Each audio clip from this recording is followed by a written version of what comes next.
दोस्तों आज हम बात करने वाले एक ऐसी किताब जिसने आर्टिस्ट और क्रिएटिविटी के रूल्स और प्रिंसिपल के बारे में बताया है, जिससे आप अपनी इमेजिनेशन और क्रिएटिविटी को एक अच्छा नॉलेज पा सकते हैं। हेलो दोस्तों, चाहे कोई भी पर्सन कितना ही बड़ा आर्टिस्ट और जीनियस क्यों ना हो, आइडिया किसी के पास भी चलकर सामने नहीं आता, पर वो आर्टिस्ट आइडियाज को चुराते हैं और वो सिर्फ उनको ही पता होता है कि कौन से आइडियाज उन्होंने कहाँ से चुराए हैं। कंप्यूटर पे एनिमेटेड कैरेक्टर बनाने से लेकर अपने वर्कशॉप में किसी दो मेटल को जोड़ने के लिए किया गया बिल्डिंग भी एक आर्ट है। कई लोगों को लगता है आर्टिस्ट का मतलब पेंटर, लेकिन ऐसा नहीं है। जो भी पर्सन दूसरों को हेल्प करने के लिए अपने स्किल्स के जरिए कुछ क्रिएटिविटी करता है तो वो आर्टिस्ट है। चाहे वो बिजनेसमैन हो, कुक हो या कोई प्लेयर, सभी आर्टिस्ट है। पिकासो कहते हैं आर्ट एक चोरी है, जो आज भी सच है। जैसे एप्पल के founder Steve Jobs, basketball player Kobe Bryant, दुनिया के सबसे influencing band the Beatles, American rapper Eminem जैसे कई फेमस पर्सनालिटी ने दूसरे को आइडियाज को कुछ इस तरह से चुराया कि पूरी दुनिया उनके वर्क को ओरिजिनल लगने लगा। इसलिए आज मैं ऑस्टिन कैलन की best selling book steel like an artist से कुछ ऐसी बातें बताने वाला हूं जिससे आप सीखेंगे कि कैसे आप भी ग्रेट लोगों की तरह ही आइडियाज, प्रिंसिपल और कॉन्सेप्ट को कनेक्ट करके एक ऐसी चीज क्रिएट कर सकते हैं जो सबसे यूनिक हो।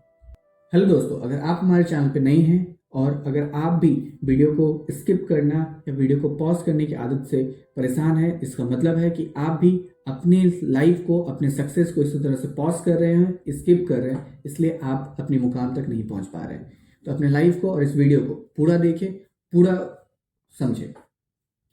3 बातें जो बुक हमें सिखाएगी, ध्यान से इस चीज को समझिएगा। आज मैं बताने वाला हूँ वो 3 rule steal like an artist book से। Nothing is original. जैसे मैं भी ओरिजिनल थिंकर नहीं हूं, जो अलग अलग आइडियाज को कुछ अलग अलग अंदाज से कनेक्ट करके अपनी आप को आपके सामने प्रेजेंट करता हूं। स्टीव जॉब्स ने अपने एक स्पीच में कहा, गुड आर्टिस्ट आइडियाज को कॉपी करते हैं और ग्रेट आर्टिस्ट आइडिया को ही चुरा लेते हैं। थोड़ा सोचो कि उन्होंने ऐसा क्यों कहा होगा। उनका कहने का मतलब था कि नॉर्मल लोग होते हैं जो चीजों को इमिटेट करते हैं और दूसरों को कॉपी करने की कोशिश करते हैं, पर जो ग्रेट आर्टिस्ट हैं वो उसी सेम चीजों को डीपली स्टडी करके उसे कुछ इस तरह ट्रांसफॉर्म करते हैं कि उसकी पहचान उस चीज से झलकने लगती है। कई लोगों के क्रिएटिविटी का रहस्य इस तरह की होती है, कई लोगों के लिए क्रिएटिविटी का एक रहस्य की तरह होती है। उनको लगता है क्रिएटिव पर्सन को एकदम अचानक से क्रिएटिव आइडियाज आ जाते हैं और वो माइंड ब्लोइंग चीजें करने लगता है, लेकिन एक्चुअल में ऐसा नहीं है। चाहे कोई भी पर्सन कितना भी बड़ा आर्टिस्ट या जीनियस क्यों ना हो, ना आइडियाज किसी के पास सामने चलकर आता है, पर वो आर्टिस्ट उस आइडिया को चुराते हैं, पर वो उनको ही पता होता है कि कौन से आइडियाज उन्होंने कहां से चुराए हैं। आर्किटेक्ट माइक पॉस ने जिम्बाब्वे में ईस्ट गेट नाम की एक बिल्डिंग बनाई जो बिना एसी के अपने आप कूल करती थी, और उस स्ट्रक्चर का आइडिया उन्हें टर्मिनेट माउल्ट से चुराया था। 1989 में जापान के लोगों ने अपनी बुलेट ट्रेन से एक शिकायत थी, जब भी ट्रेन टनल के बाहर निकलती थी बहुत तेज आवाज करती, जो टनल से जनरेट हुए प्रेशर की वजह से था। तब ट्रेन के इंजीनियर ईजी निकोत्सा ने बुलेट ट्रेन के हेड के डिजाइन को चेंज किया और वो आवाज बंद हो गई। लोगों को उनका वर्क वर्ल्ड क्लास लगा, पर जो ट्रेन का डिजाइन इजी निकटसो ने किंगफिशर के नोज से चुराई थी, क्योंकि किंगफिशर का नोज बिना पानी को स्लैप्स किए पानी के अंदर जा सकता है। निकोल्सो ने भी वो डिजाइन वहां से निकालकर बुलेट ट्रेन के हेड में ट्रांसफर कर दिया और आवाज आनी बंद हो गई। एंटी डस्ट पेंट भी कोई नया कॉन्सेप्ट नहीं है, वो भी कमल के पत्तों से चुराया हुआ सरफेस स्ट्रक्चर ही है। ब्लॉकबस्टर मूवी के डायरेक्टर ने भी मूवीज के कॉन्सेप्ट को मैथोलॉजी और पुरानी कहानियों से जानकर उसमें थोड़ा ट्विस्ट देकर एक नए अंदाज में पेश किया। ऐसे ही 90% आइडियाज किसी न किसी चीजों से इंस्पायर होते, इन्फ्लुएंस होती है। मतलब जो भी काम आपको ओरिजिनल लगता है वह सभी आगे बनाई गई चीजों और आइडियाज का रिमिक्स वर्जन ही होता है, यानी एक तरह के इंस्पिरेशन दुनिया में कहीं से लिया गया है। Starting copy your heroes. Famous basketball player Kobe Bryant ने एडमिट किया कि उन्होंने सारे मूव्स अपने फील्ड के अलग अलग प्लेयर से चुराए हैं।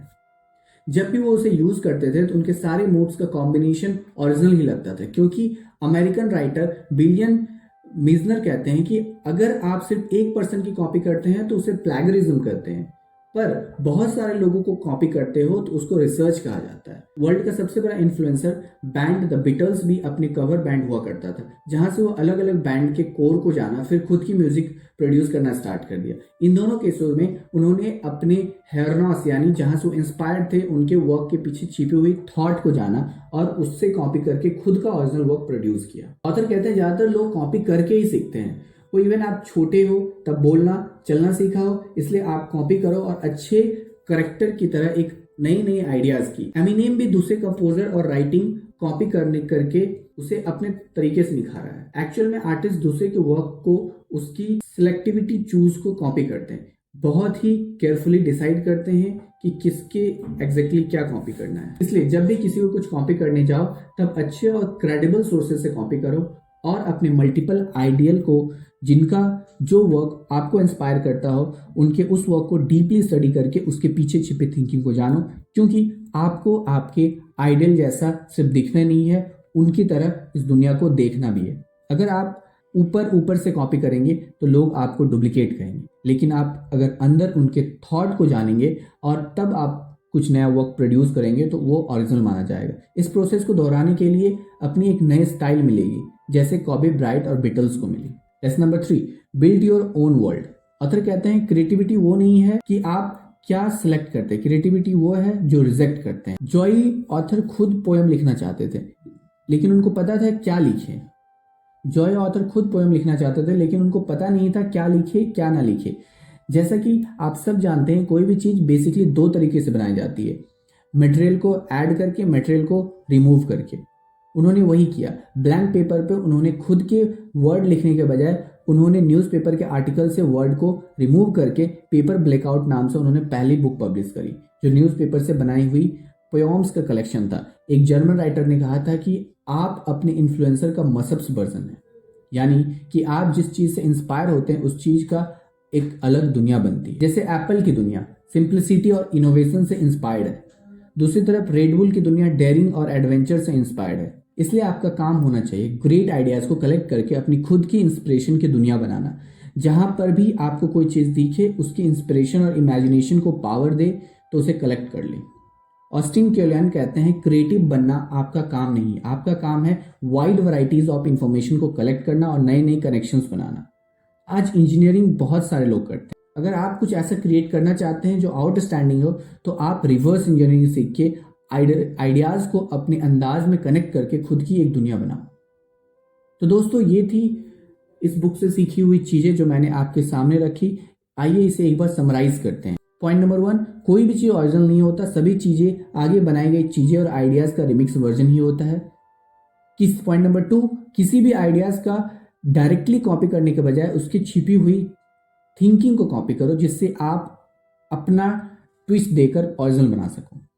पॉइंट नंबर 3, अपने इन्फ्लुएंसर के जो भी आइडियाज़ आपको इंस्पायर करते हैं उसे कलेक्ट करो, अपनी खुद की एक दुनिया बनाओ जो आगे जाके आपकी पर्सनल आइडेंटिटी बन जाए।